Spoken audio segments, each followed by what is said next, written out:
Hi, my name is Clarissa Refutation, and my refutation is on the claim of fact that reducing gun ownership will have a negative impact on society. My opponent's secondary claims are that reducing gun ownership will increase the number of school shootings, it will increase the financial burden for taxpayers, and the state will become vulnerable. My response to his first secondary claim is an evidence challenge. His claim is that reducing gun ownership will increase the number of school shootings. My evidence challenge is that he didn't deliver to us all of the information that was provided. My opponent argues that the number of gun shootings and the Gun Control Act timeline correlate with each other. He claims that the gun control laws from 1968 to 1990 correlate with the number of school shootings from 1966 to 1990. However, according to the same gun control timeline provided by infoplease.com, the two most recent gun control acts that were mandated were in 1994 and in 2013. According to the same article my opponent used, which was a news article from U.S. News, it states that within the span of 1994 and 2013, there have been 47 gun-related shootings in schools. My opponent only named 7 shootings that spanned from 1966 to 1990. Why he didn't name the rest of the shootings, I don't know, but since 1966 to now, there have been a great number of school shootings that he failed to mention. With this fact alone, it shows that with the gun laws we have in place currently, school shootings are already increasing. Since he failed to give us all of the facts on the matter, it undermines his claim that reducing gun ownership will increase the number of school shootings, and it reduces his credibility since he failed to mention the other school shootings. My response to his second secondary claim is a counterclaim. His claim was that reducing gun ownership will increase the financial burden for taxpayers. My counterclaim is that reduced gun ownership will decrease the financial burden for taxpayers. My opponent argued that reducing gun ownership will increase the amount of money taxpayers have to pay because of the increase in police officers and incarcerated prisoners. He also states that the cost in average of about $47,000 per year to incarcerate an inmate. According to an article on CBSNews.com, our epidemic of incarceration costs taxpayers $6.4 billion a year. However, if you divide this number by the number of U.S. citizens in the United States, which is 315,363,700, according to census.gov, it would cost each taxpayer about $200 each year. On the contrary, according to an article written by Robert Shapiro and Kevin Hassett, violent gun-related crimes in the 10 biggest cities in the United States cost about $320 per taxpayer per year. Based on this information, it costs U.S. taxpayers more to pay for gun-related crimes than it does to incarcerate prisoners, thus leading to the conclusion that reducing gun ownership will decrease the financial burden for taxpayers. My response to his third secondary claim is an evidence challenge. His claim was that reducing gun ownership will make the state vulnerable. My evidence challenge is about his use of the LA riots example. My opponent uses the example of the LA riots in 1992.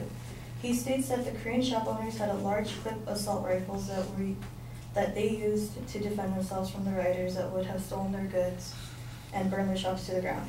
However, according to an article about the LA riots, an estimated 2,300 Korean-owned stores in Southern California and Koreatown were looted or burned, thus contributing to 45% of all damages caused by the riot. So according to this information, the Korean shop owners didn't completely deter those rioters with their rifles. The rioters were still able to steal and damage their shops. Since the Korean shop owners who were trying to defend their shops by shooting the rioters, they more than likely added to the number of casualties during the riots. By the Korean shop owners having guns, it probably worsened the riots instead of making them not as bad. In conclusion, I believe that my opponent's claim that reducing gun ownership will have a negative impact on society is incorrect. I believe that reducing gun ownership will have a positive impact on society because it will reduce the number of school shootings, it will decrease the financial burden for taxpayers, and it will not leave the state vulnerable. Thank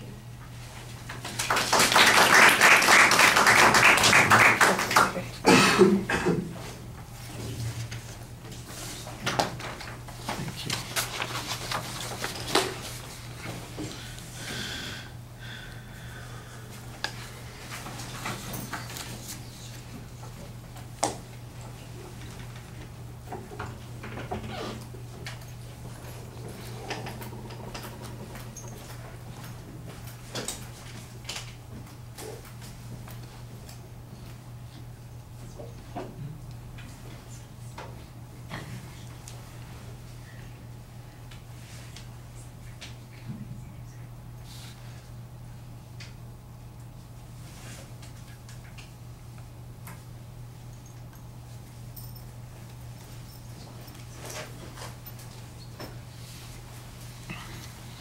Okay, structurally I think everything is fine. On the first point, I like the fact that you point out that there have been a substantial number of school-related shootings since the timeline has been identified from 1990 to the present, and you suggest that the advocate has not presented the information accurately. You apparently go to the same source and get a different number. This would be one of those places where it would be really useful for us to be able to go and check that ourselves and see that the advocate in fact misrepresented what those numbers were.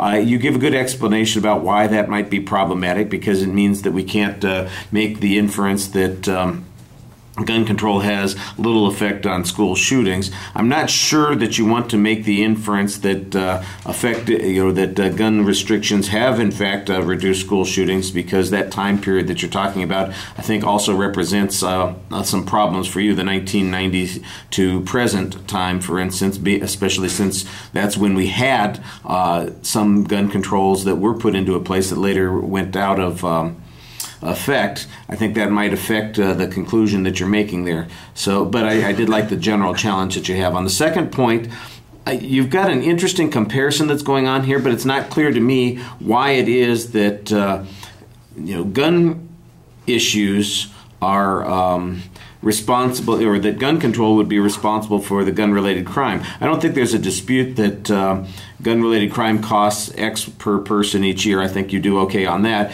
and that incarceration costs X per person per year. But the assumption that gun control would have some effect on that, that's the thing that's missing from this argument. There's a huge inferential leap in making the comparison, and I don't really think that it's very clearly explained, and I'm not sure that it's a valid conclusion that you're making. On the third point, I thought that you had the right evidence and you started to make a pretty good inference on it, and then you took it one step too far.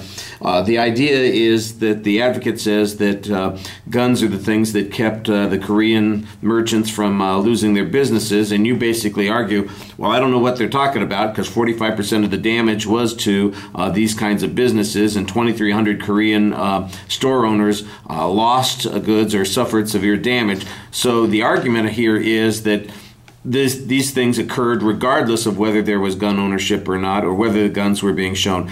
I think then and I think that's a legitimate interpretation to make of that evidence. But you kind of take it a step further and suggest that somehow that the Korean shop owners shot the people who were looting. I didn't hear any evidence that talked about that, or that it exacerbated and made it worse, the violence. And I think that's a big presupposition. So you really, if you're going to make that argument, you're going to have some evidence on it. I think the first part of the argument really is the one that most directly challenges the advocate's claim here. All right, thank you.